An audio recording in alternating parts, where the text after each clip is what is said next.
fait le speech de départ. Ça, c'est des attaques de dernier recours. Si on ne peut pas prendre la fuite, si on n'a pas donné ce qu'il demande le mec et compagnie, voilà, vous tombez sur un gars, il veut, quoi qu'il en soit, il veut vous poignarder. Et bien, soit vous vous dites, non, je préfère me dire que, je préfère ne pas enseigner ça à mes élèves, si vous êtes instructeur ou quoi, en disant, de toute façon, s'il veut me tuer, il va me tuer. Oui, mais bon, si vous avez une chance de vous en sortir, on essaye. Intelligemment, d'accord? Ça reste quand même compliqué, hein. Donc, de toute façon, ce sont des techniques militaires. Si le GIGN, le Mossad, le FBI, ils font ça, je ne pense pas que ce soit pour rien. D'accord? Non, parce qu'il y a des instructeurs qui n'enseignent jamais de technique au couteau. Partant du principe que si quelqu'un veut vous tuer. Certes, tant qu'à faire. Enfin, moi, je préfère quand même donner une petite chance à mes élèves que de dire tu vas crever. Ça va? Donc, attaque de haut en bas, s'il te plaît. Pardon, de face. Encore de face. Yes. Donc, dans l'idée, il m'attaque de haut en bas, ici. Quand vous bloquez, il faut que ce soit 90 degrés ici. Et j'insiste. Pourquoi? Si c'est pas 90 degrés, est-ce qu'on aura le temps de faire ça dans la rue? J'en sais rien. On travaille dans l'idée de faire ça. Maintenant, on peut faire une connerie. Hein. Instructeur ou pas, deuxième, troisième dan ou pas, on s'en fout. Donc, dans l'idée, vous devez faire ça. 90 degrés à peu près. Si vous tendez légèrement ici, s'il pousse, voilà. Vous prenez un coup de couteau, ici ou ici. Donc, dans l'idée, vous bloquez à 90 degrés. Là, je vous explique, je regarde la lame. Dans l'idée, vous ne regardez pas la lame, vous baissez la tête. Pourquoi? Parce que tous les blocages en Krav Maga sont offensifs. C'est pas je vais bloquer, je vais faire ça dans l'idée. Je vais taper. Donc dans l'idée, peut-être qu'il lâchera le couteau. Il vaut mieux que si le couteau vous tombe sur la tronche, qu'il vous tombe ici, plutôt que je regarde le couteau, il me tombe dans l'œil. D'accord? Ça fera quand même mal, hein, sur le crâne. Donc dans l'idée, c'est ça. Le blocage en lui-même, c'est 90 degrés ici. Je rentre tout le temps au corps à corps. C'est ça le problème. Si soit la personne attaque le couteau, je me casse. Donc longue distance, hein, je m'en vais. Soit je rentre au corps à corps. Le temps peut-être d'une seconde, le temps de la douanier ou quoi, je me casse.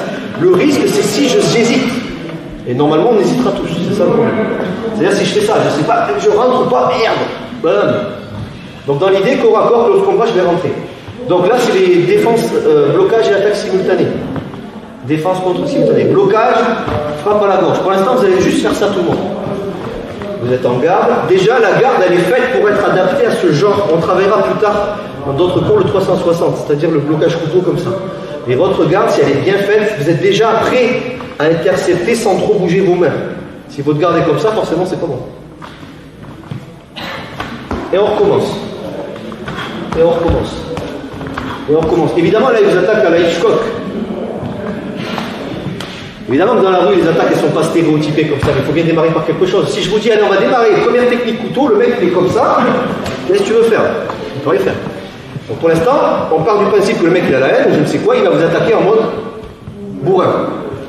À noter que les juges, ils prennent conscience, ils font attention à ça.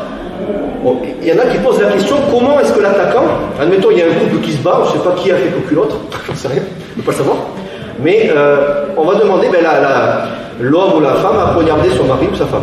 Comment est-ce qu'il tenait le couteau? Il pose la question. Il y a une différence entre ça et entre ça. Il faut le savoir. Et ils ne le font pas tous, hein. Mais dans l'idée, les psychologues vous expliqueront que ça, c'est plus, je ne sais pas, j'ai eu une pulsion, j'en sais rien, je me suis défendu, lâche-moi, Thierry, lâche-moi, j'en sais rien. Et cette partie-là, c'est un accident. Si la personne tient le couteau comme ça veut dire normalement qu'elle a l'intention de donner la mort. Si on tient un couteau comme ça, c'est pas pour... c'est pour tuer, dans l'idée, hein, selon les juges et les psychologues. Bref, donc ne faites pas cocu vos maris. Allez, on y va. Ici. Donc, couteau, les os, vous interceptez avec le bord externe du bras. D'accord? Gauche et droite à chaque fois. Pour l'instant, vous faites que ça. Excusez-moi. Là. Si jamais il vient ici, ça sera le même système. Pour l'instant, on fait que de haut en bas. Une fois que c'est fait, vous repoussez, vous prenez votre distance. Ça, c'est pour les débutants. Fred, tu dois aller au charbon entièrement. Donc, dans l'idée, je vous le montre une fois. Je vais décaler. Surtout, j'enlève pas ma main pour attraper, parce que s'il pousse, ce qui est le cas, sur un partenaire, ça va, le mec il s'arrête. Il faut continuer à pousser. Parce que si le mec s'arrête, on a le temps, bouge pas, on a le temps de faire ça. On se dit, oh, ça va, c'est pas si compliqué. Oui, mais parce que le mec, il attend que ça, que tu l'avoines. Si vous faites ça, il continue à pousser. Je vais arriver ici. Continuez à pousser. Je ne peux pas lâcher. Hein. Donc dans l'idée, vous allez faire ce que j'appelle un mouvement de rame, entre guillemets, avec le bras. 1, 2. Si vous dépassez la ligne d'épaule, il y a de grandes chances, tout est relatif en self-défense, on n'est jamais sûr à 100%, qu'il ait du mal à revenir. Par exemple, si je suis là, il force vers moi, ben là c'est chaud. C'est comme dans les films, vous savez le truc. Il force vers moi très fort, il a sa force. Si je vais là-bas, vas-y force. Même avec 2 doigts, je ne peux pas revenir. Il va me taper. Hein. Non, l'idée c'est ça. Donc vous traversez la ligne d'épaule. Vous pouvez faire les débutants aussi si vous voulez. Donc dans l'idée, 1, 2, je traverse. Et là je l'avoine jusqu'à ce qu'il lâche. S'il ne va pas lâcher, yes, vraiment il lâche. Hein. Soit il lâche, soit vous vous faites tuer. C'est vous qui voyez. Boum. Autre chose, important pour toi en fait. On rame. Le couteau là, il est encore dangereux, il est vers vous. Quand vous ramez, vous éloignez la lame derrière. Tant qu'à faire.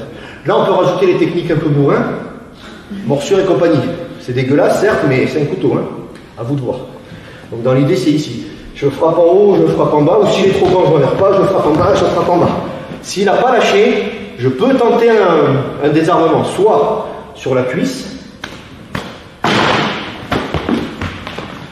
Je récupère l'arme sans me trancher un bout de steak, sous stress. Soit, si tu veux essayer, désarmement type cavalier. Hop. Et une fois que je suis là, surtout je ne le poignarde pas. Je frappe. Je peux taper avec ce qu'on appelle le pugno, là, le bout du couteau.